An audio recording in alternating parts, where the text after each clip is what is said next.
You will hear a telephone conversation between an employee of an airline company and a customer. You have 30 seconds to look at questions 1 to 6.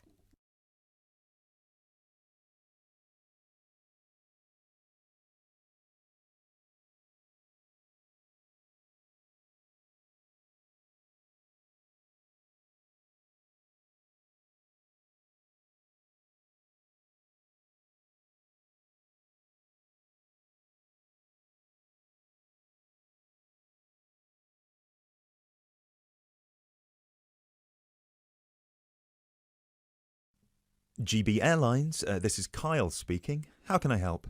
Hi, my name is Matt Walsh. I'm calling on behalf of Mr. John Sparrow to claim expenses for a delay in his flight last week. Good morning, Mr. Walsh.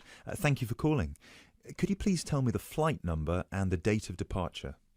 The date of departure was the 24th of January, 2016. I'm afraid I don't have the flight number in front of me at the moment. Okay, that's all right. One moment.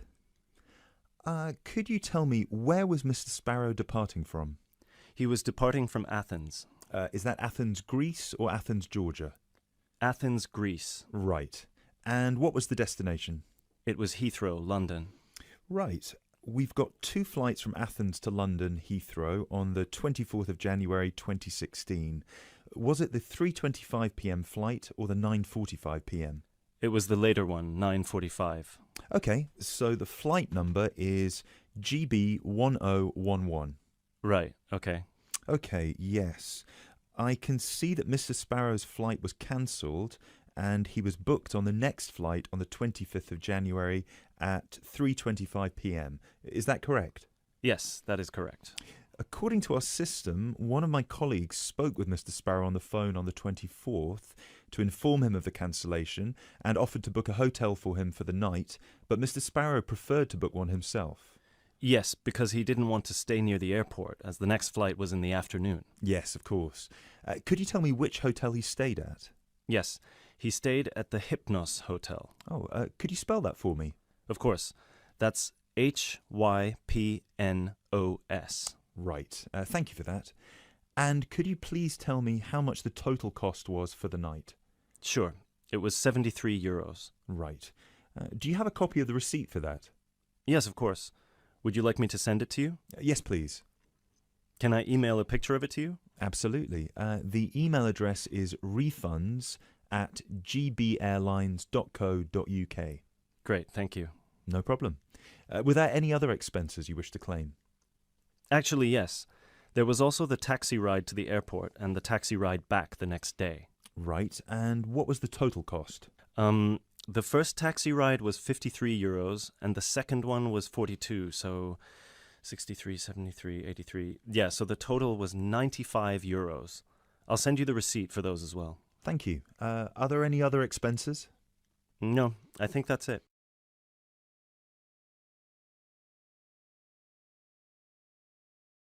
You now have 30 seconds to look at questions 7 to 10.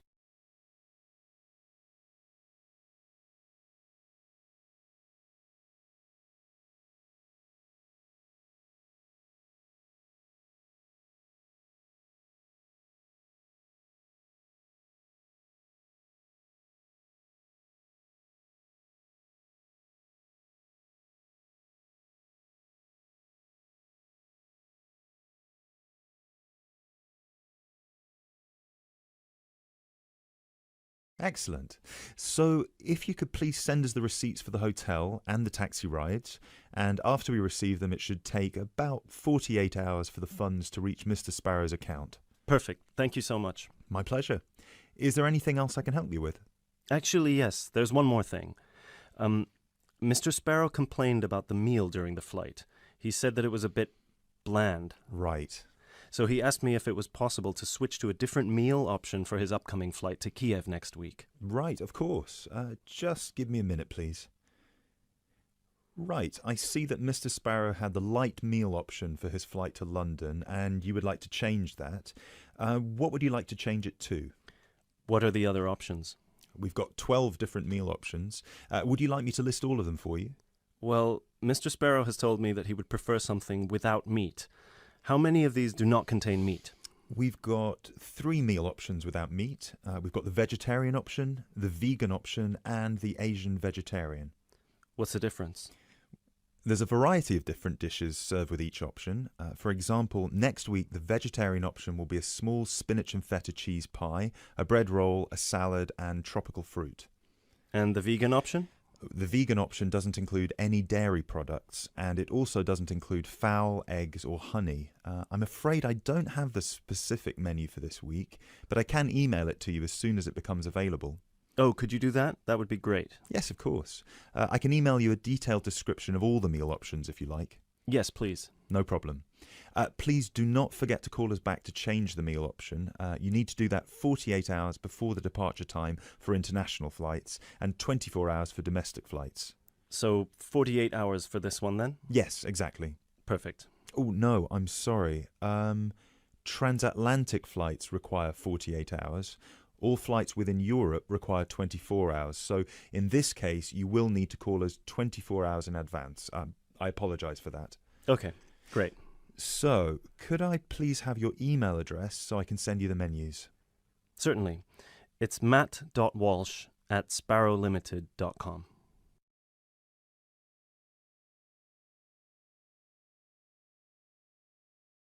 That is the end of part 1. You now have half a minute to check your answers.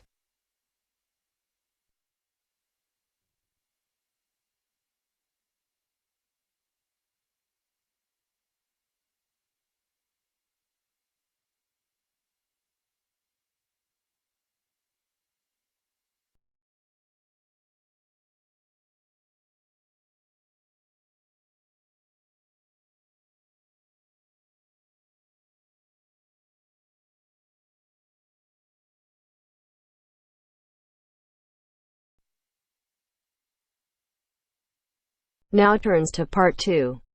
Part 2. You'll hear part of a free class about safety around campus.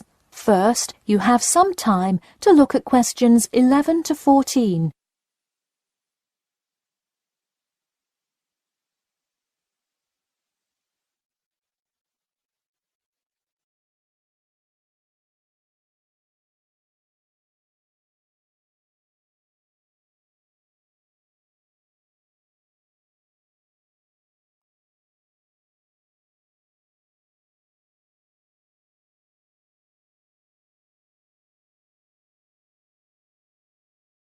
Now, listen carefully and answer questions 11 to 14. Good evening. I'm Geoffrey Miller from the University of Nottingham Student Union, and in this week's free class, Carlos Garcia is going to tell us about safety around campus. Over to you, Carlos. Thank you, Geoffrey, and thank you all for your attendance today. Also, I'd like to thank the Student Union here at the university for organising this lecture. Well, I've been serving and protecting the city of Nottingham for over 20 years now as a member of the police department. Does anyone know what type of crime is the most prevalent on campus? I heard someone say drugs and alcohol. That actually isn't too much of an issue. Violence? Nope. Actually, the biggest thing we worry about here is theft. The nature of crime on Nottingham's campus is quite different from that of the surrounding areas. Crime rates across the East Midlands are very difficult to control. We'd like to see the rate stay the same for this calendar year, but it has been increasing steadily over the past 3 years. On campus, however, I'm happy to say that the overall crime rate has fallen this year. You wouldn't think so if you've seen the extremely exaggerated stories in the media. The media has done nothing but cause more concern about crime in our area. Even the crime shows you see today are a little bit far-fetched, but at least viewers know they're not real events. We'd really like to see more factual news articles out there so the public can have a rational sense of the safety level of our society. Before you hear the rest of the talk, you have some time to look at questions 15 to 20.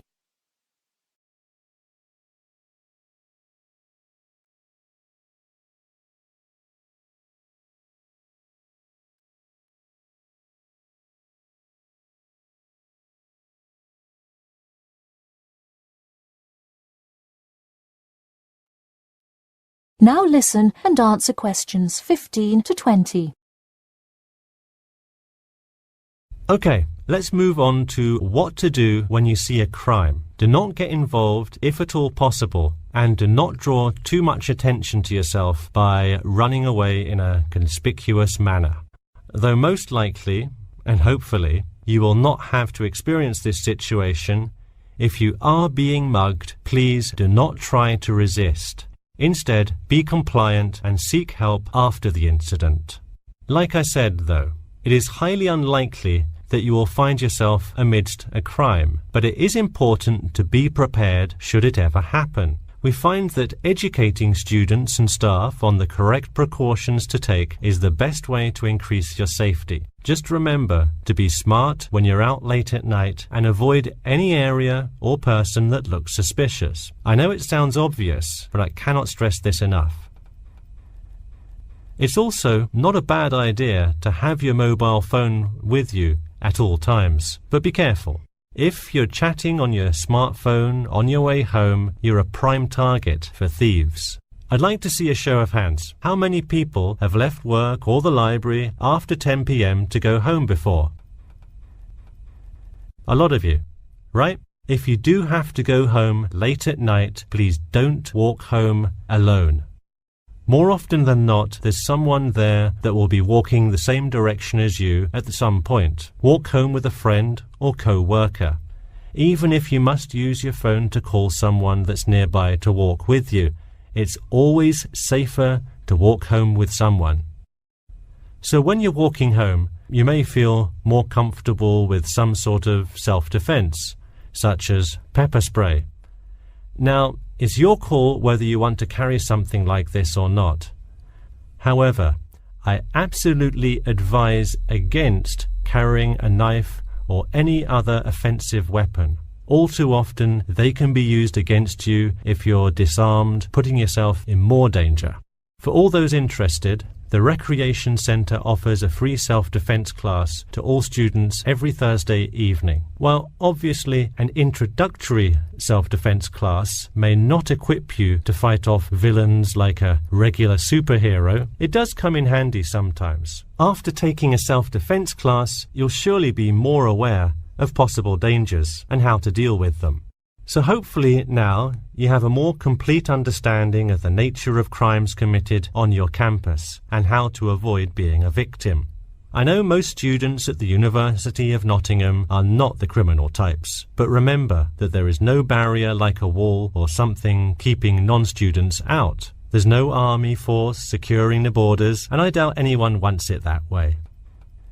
The campus is generally a safe place, but it's not immune to small crimes once in a while. All right, that's all I have to say for today. Stay safe. That is the end of part 2.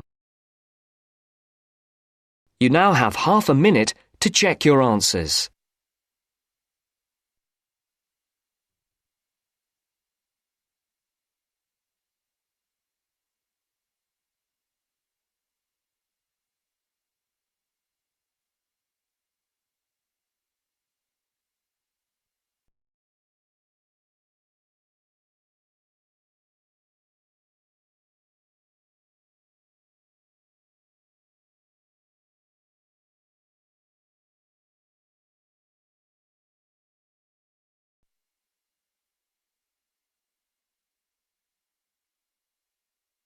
Now turns to part 3. Part 3. You will hear a conversation between two students who will discuss a project they're working on together. You have 30 seconds to look at questions 21 to 27.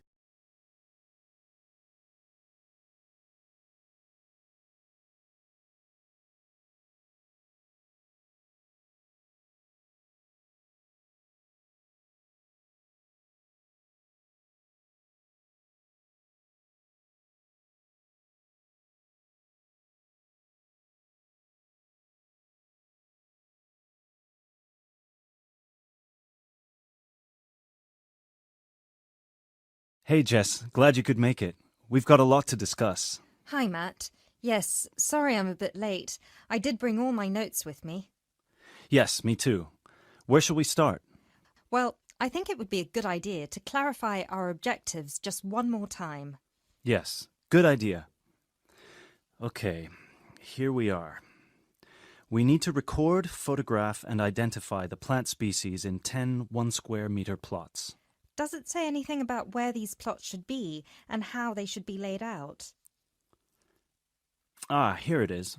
It says that all the plots need to be no more than 10 meters apart.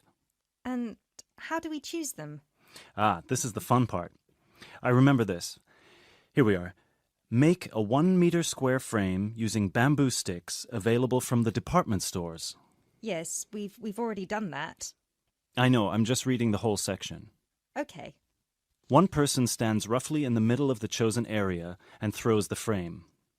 The other person uses a tape to mark out the square where the frame landed and returns frame to thrower. The thrower then turns a few degrees on the spot and throws again.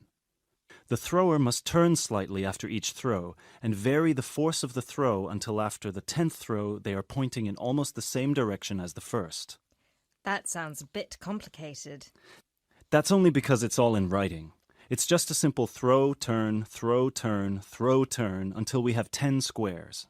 And I guess you want to do the throwing. Well, if you don't mind. I'm sure you'll be more accurate at marking the squares. Yes, I am sure I am, and I'm sure you've got a stronger throwing arm.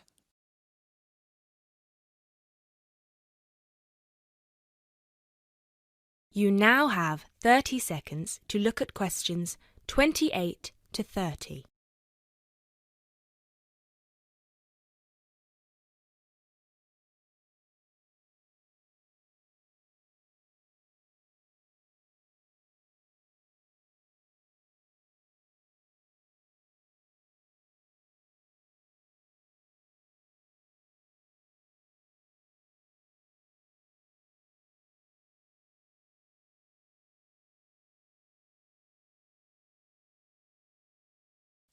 Okay, good. We've got that sorted. Now we need to decide where to go. Yes, I've been thinking about that and I've brought the map. Ah, well done. I forgot mine. Now, I've identified 3 possible locations, but they've all got some disadvantages. Okay, fire away. Well, the area around this lowland marsh could be interesting. There'll be a lot of interesting water plants here. Looks good, but what's the problem? Mainly that it's already a designated nature reserve, and I think there's already been a lot of research done here. Ah, I see. Well, I'd rather do something that's new and can be useful. I agree. That's why I identified this area further west. See, here, behind the beach. Oh, yes, I see. That area there, where it's flat, but quite high. Exactly. If you look a bit further inland, you'll see that there are hills which will protect that area from strong north winds. I see. Excellent. But what's the problem? Just that it may not be very interesting. We know that the geology there is not conducive to a wide variety of plants. I agree. So what's your last idea? Well, I think this one is a bit of a winner, although I did want to show you the other 2. Look up here, on the north coast. Where? See this bay? Well, I know that there's been quite a lot of studies done here, but a bit further to the east, behind this headland. No one has ever looked at that. Well, I certainly couldn't see any studies. That is interesting. And the plant life could be a bit different because of the shelter from the wind the headland provides. Exactly. Brilliant, Jessica. That's a great idea. We'll go there. Thanks. Now all we have to decide is when is a good time. Well...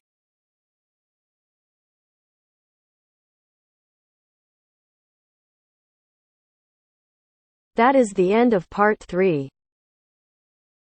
You now have half a minute to check your answers.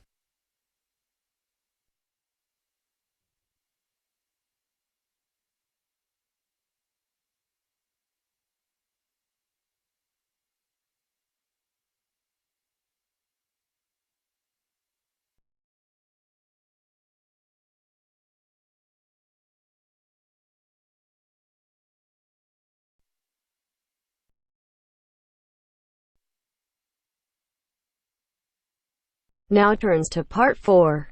Part 4. You will hear an introduction about an eco-friendly building called the Gherkin. First, you have some time to look at questions 31 to 40.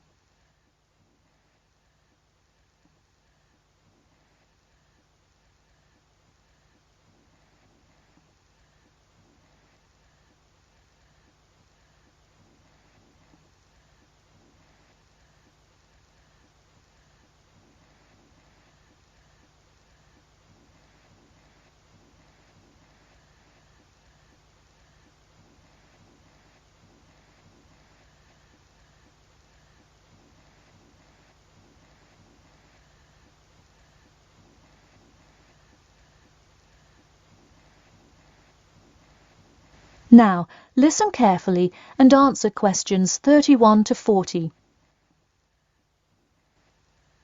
Today, I'd like to tell you about how UK architects are playing their part to address the issue of global warming. You have seen many of these iconic buildings while going about your everyday life, but you may not know how they are affecting your tomorrow. In 2003, construction was completed on the famous Swiss rebuilding, or more informally called the Gherkin, a true masterpiece commissioned by the law offices of Foster and Partners. This is not the first ambitious endeavour of the firm. They are renowned for their various philanthropic environmental efforts. The Gherkin, with its cut-and-edge green initiative and sharp design, is gaining recognition as an icon in modern architecture. You can pick it out of the London skyline by its unorthodox cigar shape. While its appearance is the obvious attribute at which to marvel, there is far more to this building than meets the eye. And let's face it, there's a lot about this building that meets the eye. The building helps reduce the city's carbon footprint in a number of ways. Just a quick note, in case you're not familiar with the term carbon footprint, get used to it. It's a buzzword you'll hear relentlessly to talk about reducing emissions. Think of it as the amount of harmful greenhouse gases that are given off into the environment by a single person, organization, or product. So going back to the Gherkin building, perhaps the most obvious as well as the most significant eco-friendly feature is the glass windows, which allow light to pass through the building, both reducing heating costs and brightening up the workspace. The ingenuity behind the various eco-friendly aspects of the Gherkin has seen its fair share of publicity, both from serious and silly sources. In a recent April Fool's Day edition, One e-publication printed a story detailing plans to replace 50% of the current exterior with grass, which would not only make large steps in the name of sustainability, but also give the building the green hue that would truly earn it the nickname of the Gherkin. The only drawback is, as you may have guessed, that this story was an April Fool's Day joke and completely made up.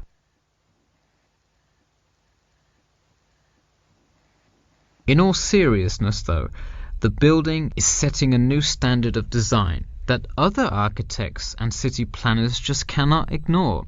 The building's bold and cost-efficient design has won a number of architecture awards, including the Stirling Prize, the London Region Award, and the Empress Skyscraper Award, among others. The design comfortably accommodates a large number of offices, while keeping maintenance and operation costs down, striking a superb balance between nature and the workplace. Nature is well and good, as long as the weather is nice outside. Given London's notoriously bad weather, the architects knew they must devise a quality temperature regulation system, and that they did. A special system designed to reduce the building's reliance on air conditioning was devised that cuts consumption in half compared to standard office buildings. There are atria that link each floor vertically to one another, forming spiraling spaces up the entire building. They serve not just as social common spaces, but also act as the building's lungs, distributing clean air from the opening panels in the facade through the entire building. The building isn't all business though. It has its fair share of fun as well. At the very top, a club room offers a picturesque entertainment spot for company functions, private parties, etc., with a breathtaking panoramic view of the city. The creation of such an innovative structure has many wondering what the future of urban planning and architecture may be. Well, if the other projects currently commissioned by Foster and Partners are any indication, the entire city constructed with similarly eco-friendly buildings is not far in the distance. The Masdar City development aims to create a desert city that produces zero waste and removes as much carbon dioxide from the atmosphere as it puts in, a huge feat in protecting our Earth. The Gherkin is a truly impressive feat, yet it is not the only one worth noting. Now to move on to another green initiative, I'll tell you about the Eden Foundation building found in Cornwall. That is the end of part 4. You now have half a minute to check your answers.